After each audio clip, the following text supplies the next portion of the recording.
स्वागत है आप लोगों का फिल्मी एक्सप्लेनेशन चैनल पर। मेरा नाम है मनोहर लाल और मैं इस वीडियो में अवतार मूवी की फुल स्टोरी को एक्सप्लेन करने वाला हूं। अवतार मूवी 2009 में आई थी। ये एक action adventure fantasy science fiction movie है। इस मूवी की IMDb पर 7.8 आउट ऑफ 10 की रेटिंग है। इस मूवी का पार्ट 2 अवतार द वे ऑफ वाटर इस साल 2022 के एंड में थिएटर्स में आने वाला है। ये फिल्म विश्व की अब तक की सबसे महंगी और सबसे अधिक कमाई करने वाली फिल्म है। अब आते हैं इस फिल्म की स्टोरी लाइन पर। इस मूवी की शुरुआत होती है सन 2129 में, जहां पृथ्वी की आबादी अब 3 गुना और बढ़ चुकी है। इसलिए रहने खाने की मुसीबत आ गई है। सभी प्रकार के रिसोर्सेज खत्म होने लगे हैं, लेकिन तकनीकी युग आगे बढ़ रहा है। 2129 में यात्रा करने के लिए रिसोर्सेज काफी ज्यादा फास्ट हो गए हैं, लेकिन इन्हें चलाने के लिए काफी ज्यादा ऊर्जा की आवश्यकता पड़ती है। इसलिए इनमें ऊर्जा के लिए यूज किया जाता था एक अनऑप्टिनियम नाम का धातु, जो कि पृथ्वी पर नहीं पाया जाता है। ये मिलता है पेंडोरा नामक ग्रह पर। अगले सीन में हमें इस मूवी का एक मेन कैरेक्टर दिखाया जाता है, जिसका नाम है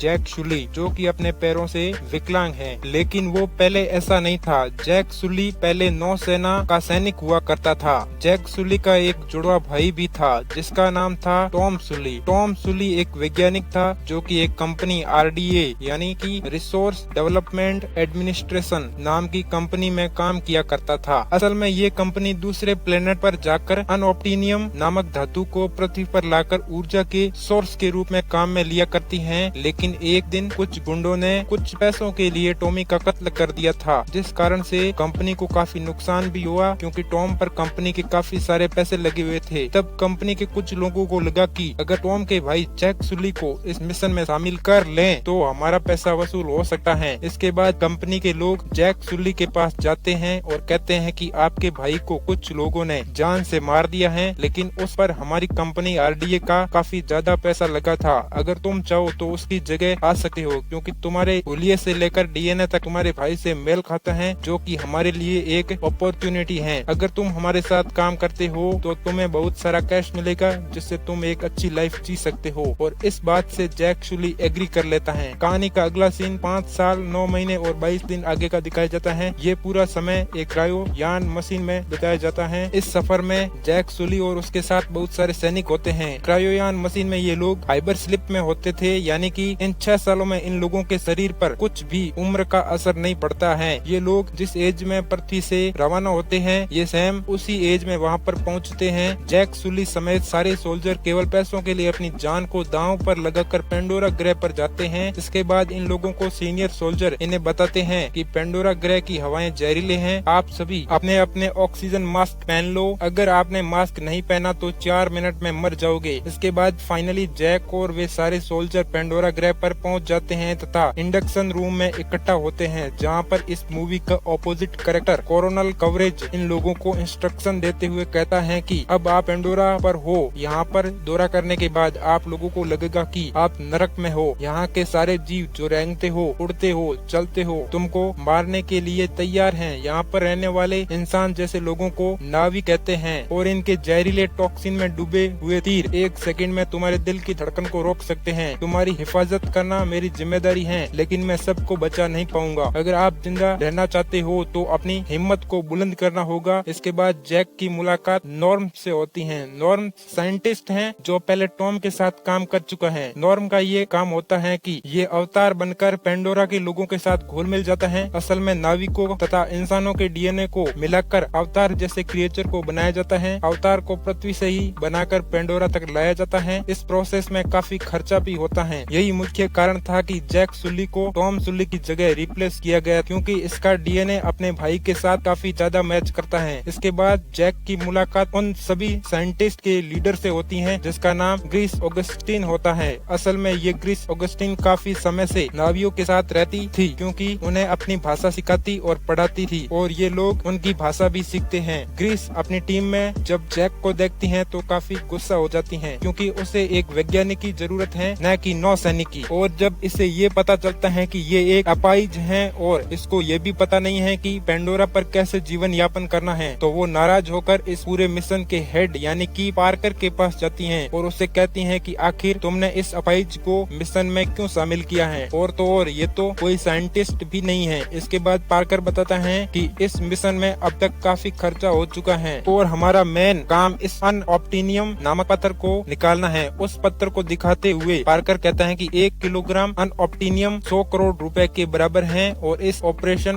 और तुम्हारे रिसर्च का खर्चा इसी पत्थर से निकलता है। ये एक सैनिक है और मुसीबत के समय तुम्हारे काम आएगा। इतना समझाने के बाद ग्रेस ऑगस्टीन मान जाती हैं और इसके बाद ग्रेस जैक को हाइपर स्लीप में सुला देती हैं और उसकी बॉडी को अवतार ट्रांसफॉर्मेशन करने का प्रोसेस शुरू कर देती हैं। जैक के दिमाग को उसके अवतार के साथ कनेक्ट किया जाता है और फाइनली जैक अवतार के रूप में आ जाता है और वो अपने शरीर को देखते ही हैरान हो जाता है। अब तो उसके पैर भी एकदम सही से वापस आ गए हैं और वो अब चल सकता है, बैठ सकता है और दौड़ भी सकता है और इसी खुशी को वो संभाल नहीं सकता है और वो इस लैब से बाहर की ओर भाग जाता है। सभी लोग उसे रोकने की कोशिश करते हैं लेकिन वो नहीं रुकता है क्योंकि ऐसा एक्सपीरियंस वो पहली बार कर रहा है। इसके बाद वहाँ पर ग्रीस अवतार के रूप में जैक से मिलती हैं और उसे वापस लैब में लाकर सुला देती हैं। अब हमें पता चलता है कि जब अवतार जाग रहे होते हैं तब ह्यूमन बॉडी स्लीप में होती है और जब ह्यूमन जाग रहे होते हैं तब अवतार स्लीप में रहते हैं। अब यहाँ पर जैक की ह्यूमन बॉडी एक्टिव हो जाती है। अगले सीन में कोरोनल कवरेज जैक को अपने पास बुलाता है और कहता है कि मैंने तुम्हारा रिकॉर्ड चेक किया था, तुम तो काफी होनहार सैनिक हो और काफी बड़े बड़े मिशन को हैंडल किया है। तुम उन लोगों के बीच जाओ, उनको समझो, उन नावियों का विश्वास जीतो और जब मौका मिले तो उन नावियों को वहाँ से हटाओ क्योंकि उस जगह पर बड़ी मात्रा में अनऑप्टिनियम है। ये अवतार पर रिसर्च करने वाले साइंटिस्ट लोग केवल अपना समय बर्बाद कर रहे हैं और इस बारे में तुम केवल मुझे रिपोर्ट करोगे ताकि मैं वहाँ से अपने लोगों को भिजवाकर माइनिंग करके सारा ऑप्टिनियम बाहर निकाल सकूं। तब जैक पूछता है कि इसमें मेरा क्या फायदा, तो कवरेज बताता है कि मैं तुम्हारी टांगे सही करवा दूंगा। इस बात को सुनकर जैक खुश होकर डील पक्की कर लेता है। अगले सीन में ग्रीस ऑगस्टीन जैक के अवतार को फिर से लॉन्च करती है और ये एक नई दुनिया में चले जाते हैं।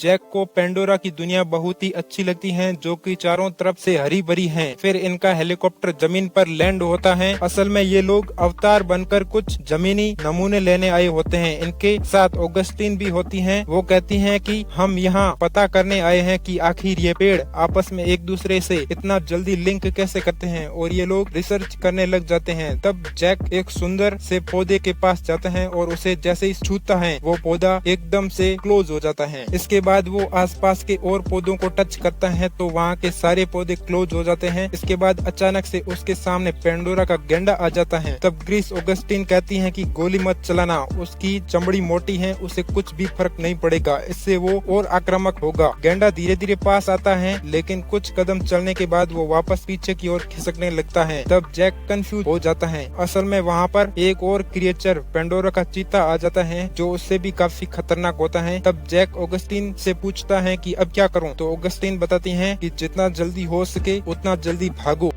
फिर जैक काफी तेज भागता है लेकिन चीता भी उसका पीछा करना नहीं छोड़ता है। तब जैक उस पर अपनी बंदूक से फायरिंग करता है लेकिन इसका उस चीते पर कोई असर नहीं होता है और तो और उसके पास का बैग और बंदूक को छीनकर दूर फेंक देता है। लेकिन जैक फाइनली आगे एक झरने में कूद जाता है जिससे उस चीते से पीछा छूट जाता है। लेकिन जैक अपने साथी अवतार से बिछड़ जाता है। अब उसको जंगल में सर्वाइव करने के लिए औजार की आवश्यकता होती है तो वो एक लकड़ी को छीलकर भाला तैयार करता है लेकिन उस पर एक शिकारी नजर रख रही होती है जिसका नाम है निटिरी। निटिरी जैक पर तीर चलाने वाली होती है, तभी उस तीर पर आकर बैठ जाती है पेंडोरा की पवित्र आत्मा। ये देखकर निटिरी धनुष को नीचे कर देती है क्योंकि जैक एक पवित्र आत्मा है इसलिए वो उसे मारना नहीं चाहती है। अगले सीन में रात हो जाती है और जैक बचाव करने के लिए आग जलाता है। तभी वहाँ पर पेंडोरा के कुत्ते आ जाते हैं तो जैक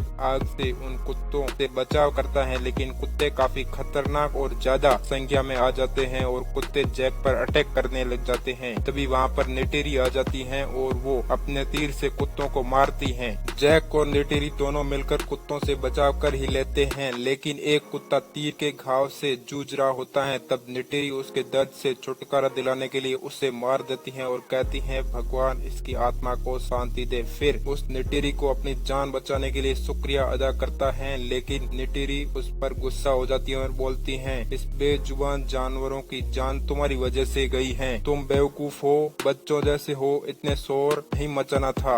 जैक कहता है कि फिर तुमने मेरी जान क्यों बचाई? तो निटिरी कहती है कि तुमको पवित्र आत्मा ने चुना इसलिए। इसके बाद वहाँ पर बहुत सारी पवित्र आत्माएं आकर जैक की बॉडी पर बैठ जाती हैं। ये देखकर निटिरी और जैक हैरान हो जाते हैं। तब जैक पूछता है कि ये क्या है? तो निटिरी कहती है, पवित्र पेड़ के बीज जो कि पवित्र आत्माएं होती हैं। इसके बाद निटिरी जैक को अपने साथ ले जाती हैं, लेकिन रास्ते में जाते हुए निटिरी के कबीले के लोग आ जाते हैं और निटिरी को कहते हैं कि इसे जितना जल्दी हो सके हमें सरदार के सामने पेश करना चाहिए। इसके बाद वो सभी नवी जैक को पकड़कर उनके सरदार के सामने ले जाते हैं, जिनका नाम होता है इत्तू खान, और उनकी एक पत्नी भी होती है जिसका नाम है मवाद। वो दोनों उसे पूछते हैं कि तुम यहाँ क्यों आए हो? आसमानी लोगों का यहाँ आना मना है, आखिर तुम्हारा मकसद क्या है? तुमसे पहले भी एक औरत ग्रेस यहाँ आई थी, उसने हमको लिखना पढ़ना सिखाया, लेकिन कुछ लोगों ने हम पर गोलियां चलाई, हमारा नुकसान किया, हमारा पत्थर चुरा कर ले गए, क्या तुम भी इसलिए आए हो? तब जैक कहता है, मैं उन लोगों में से नहीं हूँ, मैं आपकी तरह हूँ, मैं आपकी तरह बनना चाहता हूँ और मैं आपकी भाषा को सीखना चाहता हूँ, मैं आपकी कलाओं को सीखना चाहता हूँ, जिस तरह से आप शिकार करते हो, मैं आपकी ये शानदार कला को सीखना चाहता हूँ। जैक की इन बातों को सुनकर इत्तू खान और मवाद ये डिसाइड करते हैं कि इसको वो अपनी तरह बनाएंगे। जैक को वो सब कुछ सिखाएंगे जो एक नावी को सीखना चाहिए और इसकी जिम्मेदारी वे निटिरी को देते हैं कि इसे सब कुछ सिखाना तुम्हारी जिम्मेदारी है। इसके बाद जैक को नावियों की ड्रेस पहनाकर उसे वहाँ पर सुला देते हैं और जैसे ही जैक सोता है तो उसका इंसानी शरीर जाग जाता है। तब ग्रेस ऑगस्टीन उसे पूछती है कि अवतार सुरक्षित है ना? तब जैक कहता है हाँ। इसके बाद वो सारे लोग खुश होते हैं और एक्साइटेड होकर पूछते हैं कि आखिर तुमने वहाँ पर पूरी रात कैसे बिताई और तुमने वहाँ पर क्या क्या एक्सप्लोर किया और तुम्हारे साथ क्या हुआ? तब जैक अपना पूरा एक्सपीरियंस बताता है कि अब मैं भी उनमें से एक होने वाला हूँ। वहाँ के राजा और रानी ने मुझे कबीले में शामिल कर लिया है और अपने तौर तरीके सिखाने के लिए तैयार हो गए हैं। वहीं दूसरी ओर कर्नल उसे बताता है कि तुम्हारा काम केवल उनके साथ घुल मिल के रहना ही नहीं, बल्कि वहाँ से जल्दी ही उन लोगों को उस पेड़ के आसपास का पूरा एरिया खाली करवाना है, क्योंकि इस जगह पर अनऑप्टिनियम धातु को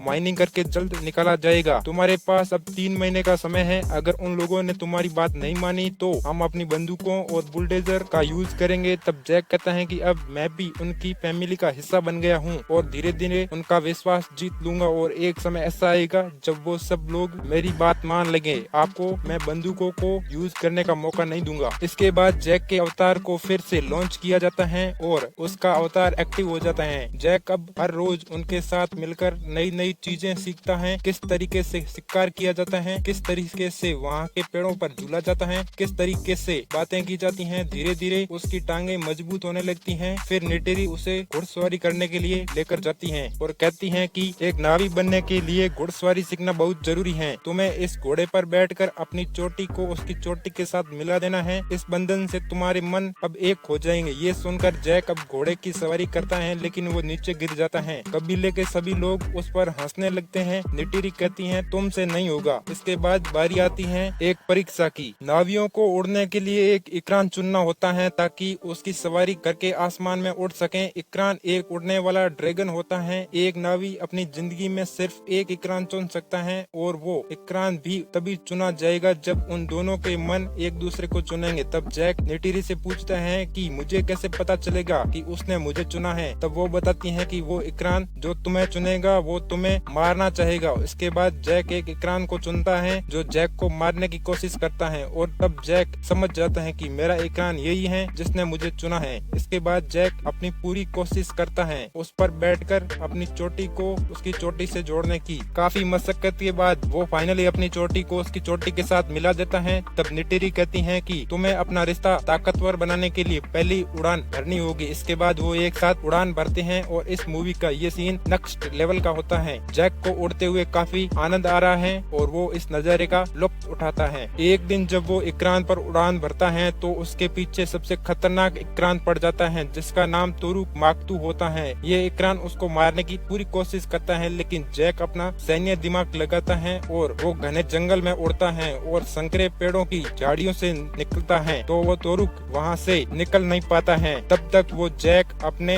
इकरान के साथ आगे चला जाता है और तोरुक भी वहाँ से वापस चला जाता है। अगले सीन में जैक नेटेरी से पूछता है कि आखिर ये क्या था। तब नेटेरी बताती है कि हमारी पीढ़ी में केवल 5 जनों ने ही तोरुक की सवारी की है। तोरुक एक ऐसा इकरान है जो सबसे खतरनाक और ताकतवर है। इसके ताकत के आगे सब झुकते हैं। जिसके पास इकरान होगा उसी का ही शासन होगा। हमारे नावियों के इतिहास में सिर्फ 5 बार ऐसा हुआ है। वहीं दूसरी तरफ जैक ये सारी बातें कैम रिकॉर्डर में रिकॉर्ड करता है, क्योंकि आरबीए को ये सारी जानकारी चाहिए होती है कि साइंटिस्ट पेंडोरा पर क्या क्या कर रहे हैं। कुछ वक्त के बाद नावियों का कबीला अब जैक को अपने साथ शामिल करने की प्रक्रिया शुरू करते हैं। अपनी रस्मों के अनुसार सभी नावी एक जाप करते हैं जिसमें वो जैक का स्वागत करते हैं। इसके बाद नेटेरी जैक को ऐसे स्थान पर ले जाती है जिसका नाम होता है एवा देवी का वृक्ष, जहाँ पर काफी सारी लताएं होती हैं जिससे कनेक्ट कर अपने पूर्वजों से बातें भी करती हैं। वहाँ पर नेटेरी उसे बताती है कि जब एक सैनिक सारी परीक्षाओं को पार कर लेता है तो ईवा देवी उसे वरदान देती हैं। वो कहती हैं कि अब तुम मेरे अंदर से एक लकड़ी को चुनकर अपना धनुष बना सकते हो और साथ ही इस कबीले की एक औरत को चुन भी सकते हो।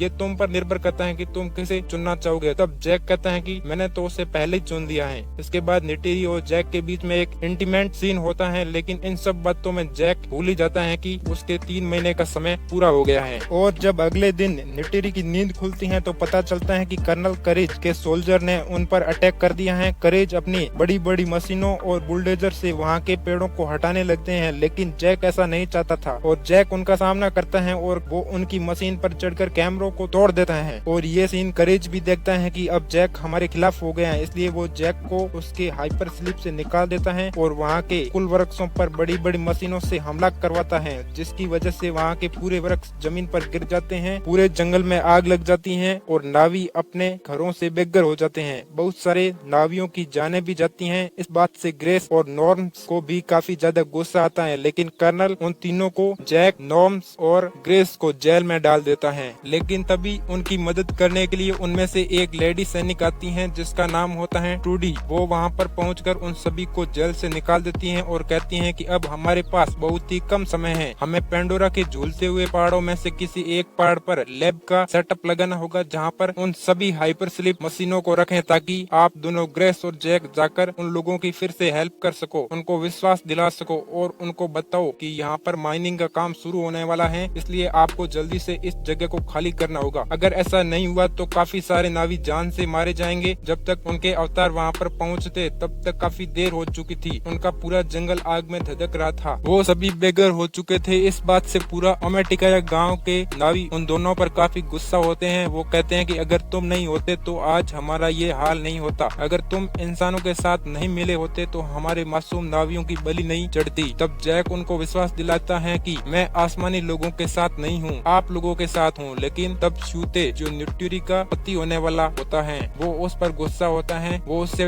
लड़ता है कि तुम हम में से ना कभी पहले थे और ना कभी हम जैसा बन पाओगे। इसी बात पर उन दोनों के बीच में एक तगड़ी फाइट हो जाती है। लेकिन तब जैक उसे कहता है कि मैं अपने आप को साबित करने एक बार वापस आऊंगा और वहाँ से चला जाता है। अगले सीन में जैक पहुँचता है उस खतरनाक तोरुक मागतो इकरान के पास। ये आसमान का वो परिंदा है जिसकी ताकत के आगे सब झुकते हैं। सभी नावियों का विश्वास जीतने के लिए उसे तोरुक मागतो की सवारी करके उसके साथ अपना बंधन जोड़ना था। अगर वो ऐसा कर लेता है तब नावियों का विश्वास पुनः जाग जाएगा और एक वक्त ऐसा आएगा जब जैक तोरुक मागतो के साथ अमेटिकाया के लोगों के सामने होता है। वो सभी उसे देखकर हैरान हो जाते हैं और उसको पूजने लगते हैं, क्योंकि ये आज से पहले इतिहास में काफी सालों पहले हुआ था। अब वो सब लोग उसके सामने झुक जाते हैं। तब जैक शूते को कहता है कि मुझे तुम्हारी जरूरत है, क्या तुम मेरे साथ हो? तब शूते उसका साथ दे देता है। इसके बाद जैक उन सब लोगों को एक मोटिवेशनल स्पीच देता है जिसके अंदर वो हिंदी में बात करता है और शूते उसकी बात को अमेटिकाया के लोगों की नावी भाषा में ट्रांसलेट करता है। जैक बताता है कि उनके पास बंदूकें हैं और साथ ही साथ काफी बड़े बड़े रोबोट्स और बड़े बड़े हवाई जहाज हैं जिसके अंदर बड़ी बड़ी मिसाइलें हैं। हम उनका सामना नहीं कर पाएंगे, लेकिन हम उनसे हमारे पूरे जोश और हिम्मत के साथ डटकर सामना करेंगे। हम पीछे नहीं हटेंगे। हम एक एक करके सभी नावियों के कबीलों और पेंडोरा के सभी जीव जो आसमान में उड़ते हैं, जमीन पर रहते हैं, उन सभी से सहायता लेंगे। इस बात को सुनकर सभी नावियों के मन में एक हिम्मत आ जाती है। उसकी मदद करने के लिए सभी एकजुट हो जाते हैं। अगले सीन में दिखाया जाता है कि रात को जैक ईवा के पास जाता है और और उस देवी से अपनी मदद के लिए पुकार करता है। वो कहता है कि हम इतने काफी नहीं हैं, आसमानी लोगों का सामना करने के लिए वो आसमानी लोग और आएंगे, जब तक कि यहाँ का खजाना लूट ना लें वो इस जगह को नष्ट कर देंगे। आपने मुझे चुना है इनके लिए और मैं इनके लिए लड़ूंगा। तब वहाँ पर नेटेरी भी आ जाती हैं और जैक को कहती हैं ईवा देवी सभी को सम्मान रखती हैं। तब जैक कहता है मदद तो मांगनी चाहिए। फिर अगले दिन शुरुआत होती है जंग की, जिसमें वो सभी कर्नल के सैनिक तैयार होते हैं अपने हेलीकॉप्टर में मिसाइल और गोला बारूद लेकर उन पेड़ों को नष्ट करने के लिए। दूसरी तरफ जैक भी अपनी पूरी टीम के साथ तैयार होता है उनका सामना करने के लिए, उसका साथ देने के लिए। पेंडोरा के सभी कबीले और भिन्न भिन्न जीवों का झुंड आगे आ जाते हैं। कई कबीले आसमान से हमला करते हैं तो कई सारे घुड़सवारी होकर जमीनी सैनिकों पर हमला करते हैं। और फिर शुरुआत होती है इस फिल्म की सबसे बेस्ट फाइट की,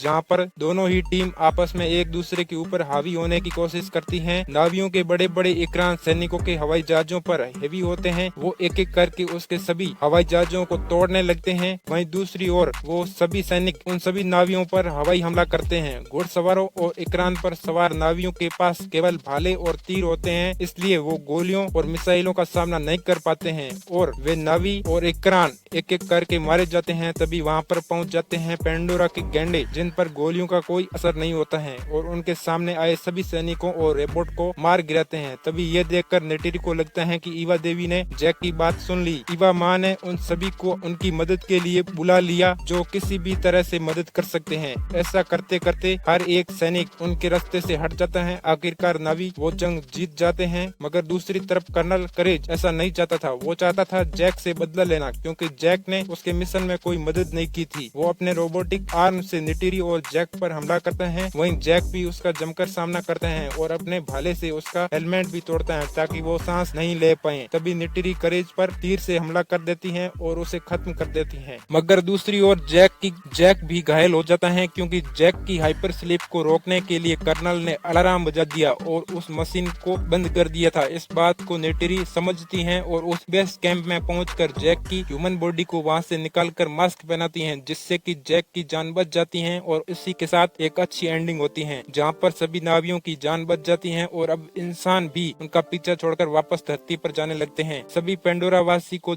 ये निर्णय लेते हैं कि अब इंसान यहाँ पर और नहीं रहेंगे, यहाँ पर किसी प्रकार की माइनिंग नहीं होगी, लेकिन कुछ लोग जो मन के अच्छे हैं वो अब भी यहाँ रह सकते हैं। आगे जैक अपनी एक फाइनल रिकॉर्डिंग स्टार्ट करता है और कहता है कि अब आज से मैं ये शरीर छोड़ने वाला हूँ। पेंडोरा के लोग मेरा इंतजार कर रहे हैं और मैं उनके साथ ही रहना चाहता हूँ। मूवी के अंत में हमें दिखाया जाता है कि ईवा माँ देवी के ताकत से अब जैक ने अपने असली शरीर को अवतार में ट्रांसफर करवा लिया है। और इसी के साथ ये मूवी यहीं समाप्त हो जाती है। वीडियो अच्छा लगा हो तो वीडियो को लाइक और चैनल को सब्सक्राइब करें।